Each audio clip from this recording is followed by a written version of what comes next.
Dear Satsangis, dear seekers of the ultimate truth, dear seekers of the ultimate reality, today I want to speak on a book by Elizabeth Clare Prophet called Reincarnation, the Missing Link in Christianity.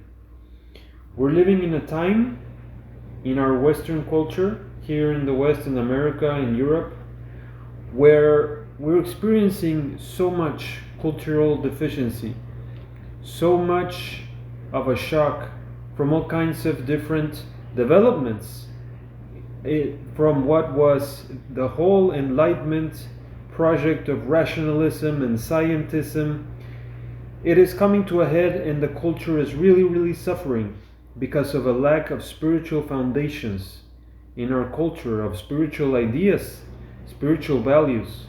And it is so important to look back into the Western traditions, into Christianity, into Judaism, perhaps Islam, and to salvage some of these things and be able to talk about them and to explore how the essential and the important spiritual ideas are present there, and perhaps they have been suppressed. So, this book, very interesting book, Reincarnation, the Missing Link in Christianity. It looks over also the idea of reincarnation back in Judaism. And there is a quote given here by Ansky in his play, The Book. The Book means the disembodied spirit.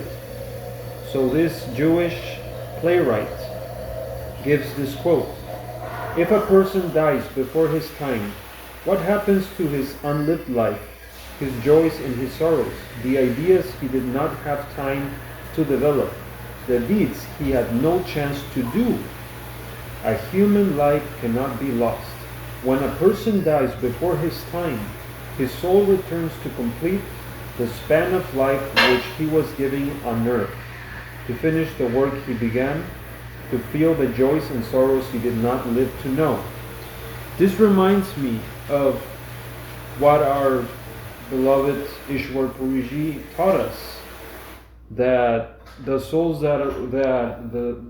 they lived their life, they lived a certain life, and they still had a lot of desires and a lot of things they wanted to do within their lifespan, that oftentimes, and when they have a lot of attachment still to the things of this world, oftentimes they are trapped in the physical astral overlap, and they are doing actually those things that they were attached to or they still wanted to do. So this is a very similar idea.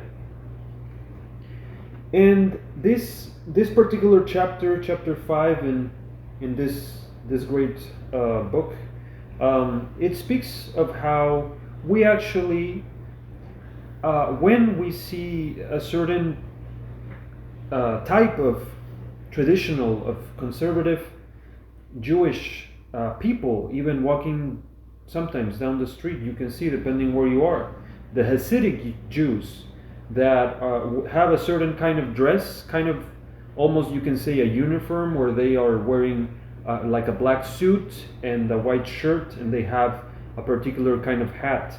So those Hasidic Jews, actually, a lot of them, if not all of them, they do believe in reincarnation, which not a lot of people consider the Jewish tradition in believing in reincarnation, but there is that belief there.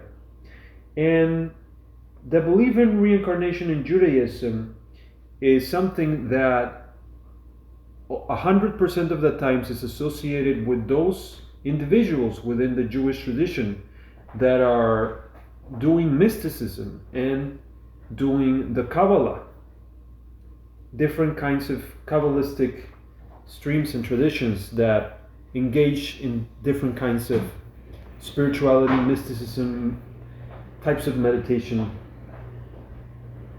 And this kind of Judaism, Hasidism, was founded in the 18th century in Poland by Rabbi Israel Baal Shem Tov. And It's very, very essential. This belief in reincarnation is essential in Christian belief. There is a Jewish mystical tale from the 16th century that illustrates the belief in reincarnation. It is from a Kabbalistic rabbi by the name of Isaac Luria from the medieval times, from the 1500s.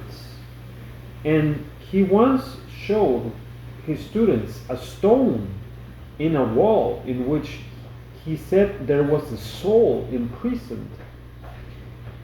And he said, it has suffered through the wheel of transmigration. All that it needs is a prayer to set it free. And so his disciples began to pray for the soul to be set free from the round of rebirth. And as they finished praying, then the story concludes that they heard a flutter of wings, although there was no bird to be seen anywhere, and the soul was free. And so there has been different streams within Judaism, and there have been different beliefs about the afterlife, which actually we can even see reflected within Christianity if we take a closer look.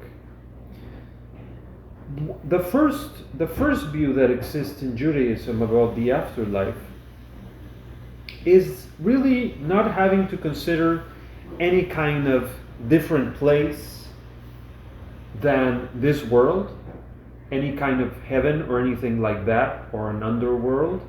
It is more the belief that one can live through their descendants. So there is an emphasis in the Old Testament, as Christians call the Old Testament, there is an emphasis on genealogy. There is an emphasis on who is the descendant from whose, and so on and so forth. But then there is a second idea within Judaism, and that is the idea of the Sheol. It is said to be a place of forgetfulness and silence where disembodied spirits live apart from God, really with neither reward nor punishment. And people also believe that these spirits could be contacted.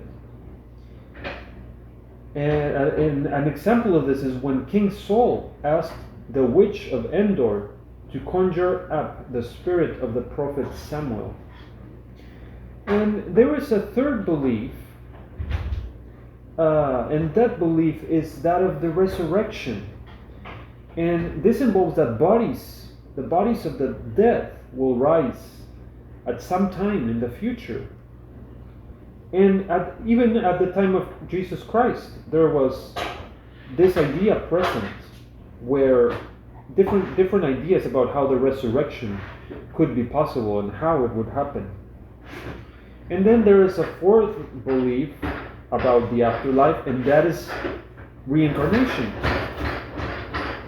And of course, as we've said before, this existed mostly with the Kabbalists and people that are practicing different kinds of mysticism. And one of the very early writings of the Kabbalism is the Sefer HaBahir, published around 1180, and reincarnation is assumed in this text.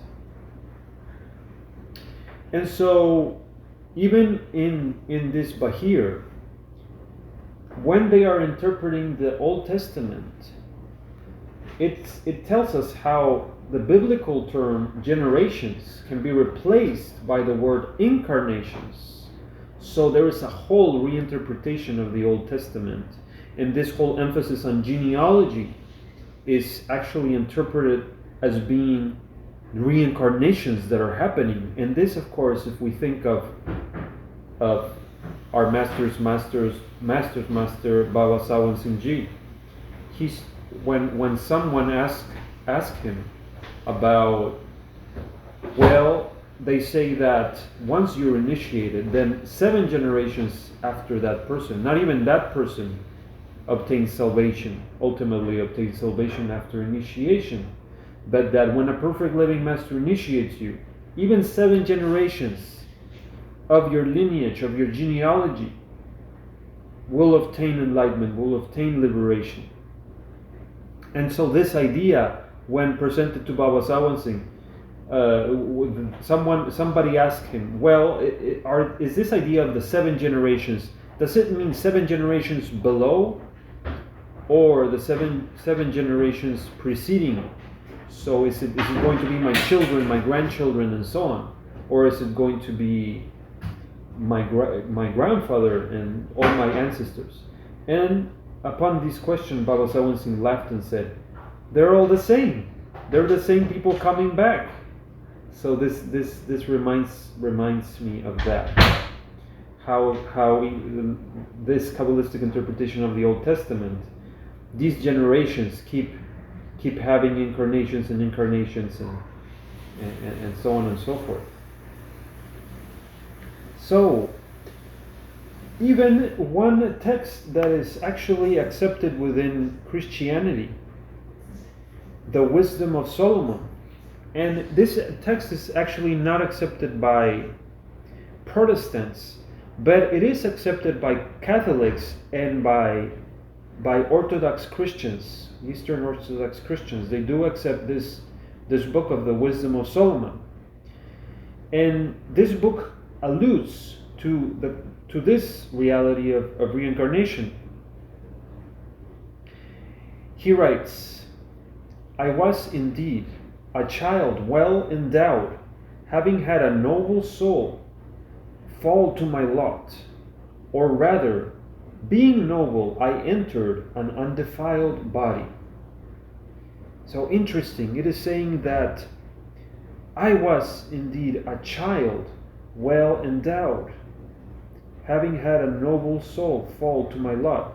So here he is actually presenting this idea of having the physical body as having the primacy here, and the soul, a noble soul, falling into his lot as a body. But then he actually corrects himself, and he's saying, or rather, being noble, I entered an undefiled body. So here he is correcting his identification from the body into the soul. And he's saying, because my soul was noble, perhaps it was purified beforehand, my soul was able to enter an undefiled body. So this whole concept, this whole paragraph here in the Wisdom of Solomon has so much to unpack, so much to interpret, because here we are seeing how even the notion of karma could be seen, could be interpreted here, because it is saying that, well, if the soul is noble, if it is worthy of entering some kind of a purer body, then if not, then because perhaps the soul has been purified, the soul has been through different things and has perhaps been engaged in some good deeds, then it's able to enter a body that is going to have less issues than maybe another kind of body. So we can see how even in texts that Christians will accept, different types of Christians, that there are some evidence of a belief in reincarnation. And it is interesting to note that the Jewish historian Josephus also implied that the Pharisees, who are considered the founders of Rabbinic Judaism, also believed in reincarnation. And he writes that the Pharisees believed the souls of bad men are punished after death, but that the souls of good men are removed into other bodies, and they will have power to revive and live again. And of course we can enter into different kinds of interpretations, but this is a clear evidence that at least Josephus thinks that the Pharisees are believing in reincarnation. That because certain men are bad, that they will be punished and removed into other bodies. So we can clearly see that the reincarnation is a part of Judaism. And thank you so much for listening to this. I hope you can forget all of my faults, and I will continue going into this book. There will be different things that will be covered, including the Gnostics, which were considered heretics by the main Orthodox kind of Christianity, which later would become known as Catholicism, and then it would split between Catholicism with the Pope, and then it would split into the Orthodox Christians. So that the main line of Christianity is going to consider heretics these people that are believing in reincarnation, but they were most certainly present within the Christian tradition, especially in the early church. And there were church fathers that believed in reincarnation. So we will be exploring these subjects in another talk. Thank you so much.